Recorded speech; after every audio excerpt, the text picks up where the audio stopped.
এই যে নামাজের পরে আয়াতুল কুরসি পড়া, কোনোভাবেই এটা শুধুই আয়াতুল কুরসির জন্য কিন্তু দেয় নাই। শুধুই আয়াতুল কুরসি পড়লে তুমি জান্নাতের মধ্যে আর তোমার মধ্যে পার্থক্য শুধু মৃত্যু, শুধু এই জন্য তোমাকে আয়াতুল কুরসি দেয় নাই। শুধু সূরা ফাতিহা আল্লাহ তাআলার কি, শুধু সূরা ফাতিহা পড়লে সুলুসুল কোরআনের সওয়াব দিবে, এই জন্য কিন্তু সূরা ফাতিহা দেয় নাই। এগুলো দিয়েছে শুধুই আল্লাহ তাআলার জাত ও সিফাতের ইয়াকিন তোমার কলিজায় ঢুকাও, আর আল্লাহ তাআলার আমরের আজমত তোমার ভিতরে ঢুকাও। আল্লাহ তাআলা আমের আজমত কলিজায় ঢুকাও, তো আমরের আজমত কলিজায় ঢুকবে। কি বলছে বলেন? আমের কে? আল্লাহ। আমর কি? পুরা কোরআন।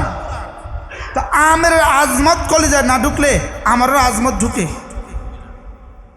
আচ্ছা, মিটিং চলে, মাসালাম এখানে আমাদের মাদ্রাসা জরুরি মিটিং আছে, মিটিং চলে, আপনার মাদ্রাসার আপনার মাদ্রাসা, এই সময় জোহরের আজান দিছে, কেমন 30 মিনিট নামাজ পড়া পরে আমরা আবার মিটিংয়ে বসতে পারবো? যায় না। এখন মোহতামিম সাহেব বললো নামাজ পরে পড়বো, আমরা মিটিংটা সারি নেই। আপনি এবার কোরআন হাদিসকে জিজ্ঞেস করেন। আরে স্লোগান তো দিছে নেই, আমরাও দিছেন, আমিও দিছি, কিন্তু বিষয়টা আপনি কদ্দূর, এই বিষয়টা কোন জায়গা? ইনি যে মিটিংকে তারজি দিলেন, নামাজকে পিছনে রাখলেন, এমনি ইনার সমস্যাটা কোন জায়গায়?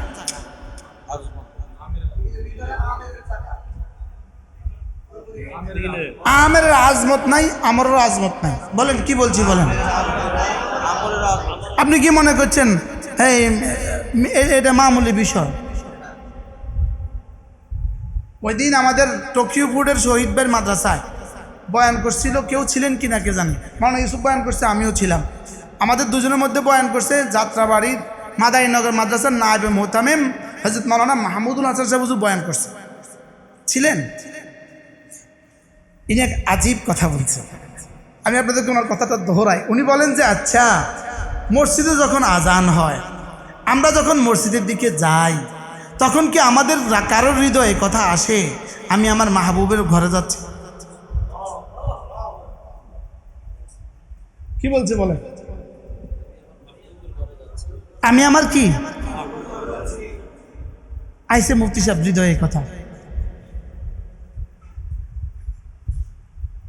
আচ্ছা, এমনি তো যাই তো আলহামদুলিল্লাহ, আমরা তো যাই, লেকিন এই অনুভূতিতে যদি যাইতাম তো যাওয়াটা কেমন মজা হতো। এখন আপনি আমি কোরআন পড়ছি, পড়াচ্ছি, লেকিন এই আজমত যদি আমাদের হৃদয়ে থাকতো, আমি যাকে ভালোবাসি তার কালাম, সুবহানাল্লাহ বলেন। কি বলছি একটু বলেন তো? আমি যাকে ভালোবাসি তার কালাম। মাত্র বিয়ে করছেন 3 দিন হয়েছে, বিবি ফোনটা করলে এখন কেমন লাগতো? আমরা বিয়ের পরে ফোনে জমানা ছিল না, এই জন্য আমরা বেশি বুঝি না, মনে হয় বুঝেন না। কিন্তু বোগদাদ বাস, লোক কুমিল্লা থেকে চাঁদপুর যাইতাম, বোগদাদ বাস দেখলে ভাল লাগতো। আমাকে কারো লাগতো কিনা লাগে না, আমার লাগতো। বোগদাদ বাস মনে মনে করতাম, ও হো বোগদাদ বাস আমার শ্বশুর ভাই শহরে যায়, মইন ভাইয়ের কাছে যায়, মানে বোগদাদ বাস দেখলে ভালো লাগতো। আর যদি ও বিবি দেখতো বাড়ির, তো উপকূল বাস দেখলে ভালো লাগতো। উপকূল বাসটা দেখলে ভালো লাগতো, আহারে কবে উঠি আমি উপকূল বাসে।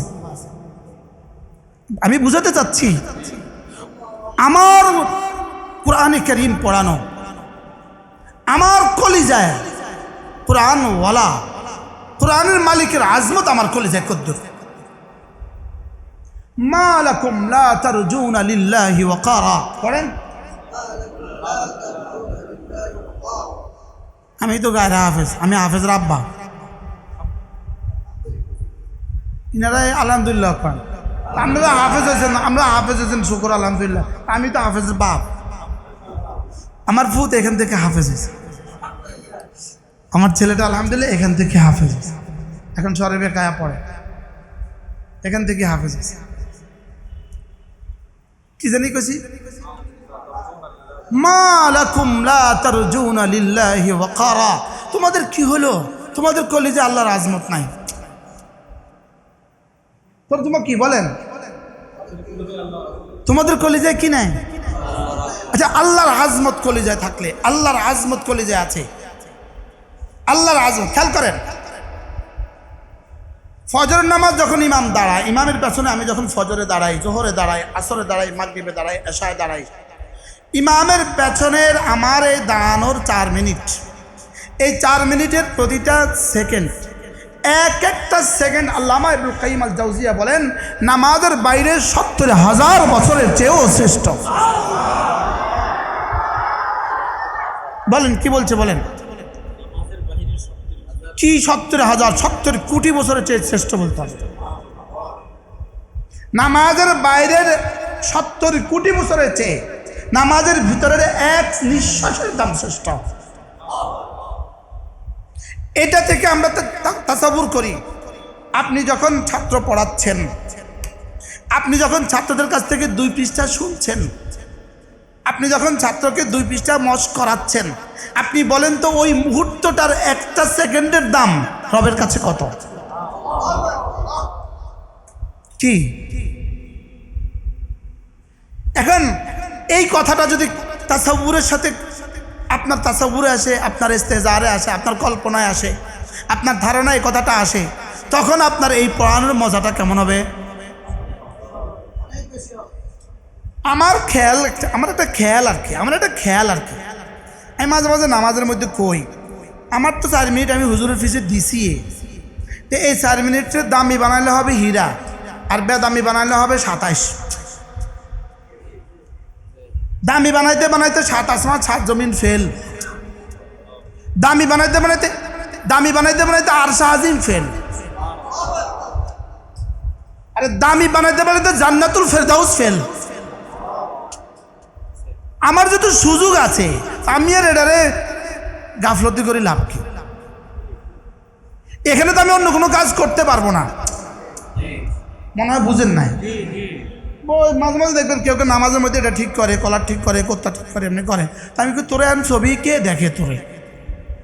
তোমার এই মুহূর্তে কে কোন ক্যামেরায় তোমার ছবি করতেছে যে তুমি এখন এই মুহূর্তে তোমার জামাটা ঠিক করতে হবে?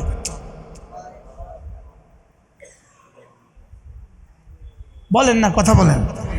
তাহলে এবার বলুন তো দেখি, আপনার একদিনের পড়ানো রবের কাছে দাম কত?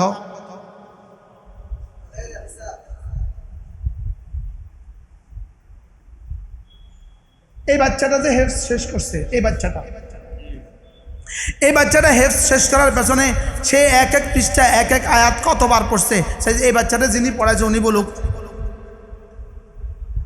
দূরা উনি জিবরিলকে জিজ্ঞেস করো, জিবরিল কতবার পড়ছে? বলবে জানি না।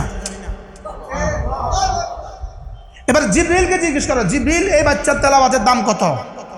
জিবরিল বলবে এটা আমি জানি না। বলেন সুবহানাল্লাহ, বলেন। জিবরিল কি বলবে? বলেন। জিবরিল কোত্থেকে জানবে? মিডিয়ার কারণে বলতে পারতেছি না। মিডিয়া না থাকলে আমি একটা কথা বলতাম, কিন্তু এটা বললে কালকে সমস্যা করবে।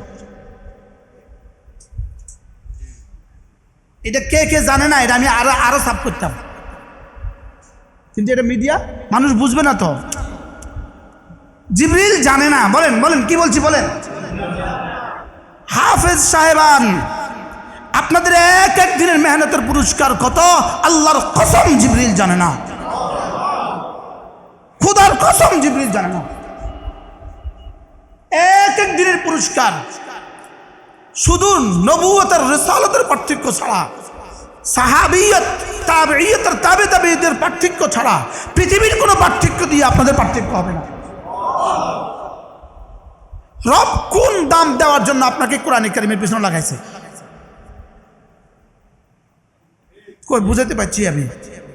যে না বুঝে মনে মনে তারে বুঝাইবেও কোন জনে? কে কইতো এটা? না বুঝে আমাদের বলতেন, কি বলতো? যে না বুঝে মনে মনে, বলেন, তারে বুঝাবে কোন জনে? যদি আপনাদের একজনের বেতন প্রতিদিন 70 লাখ হইতো কেমন হইতো? বলেন না। $70 লাখ যদি প্রতিদিন হইতো তো কেমন হইতো? কথার কথা। 70 কোটি ডলার যদি প্রতিদিন হতো তো কেমন হইতো?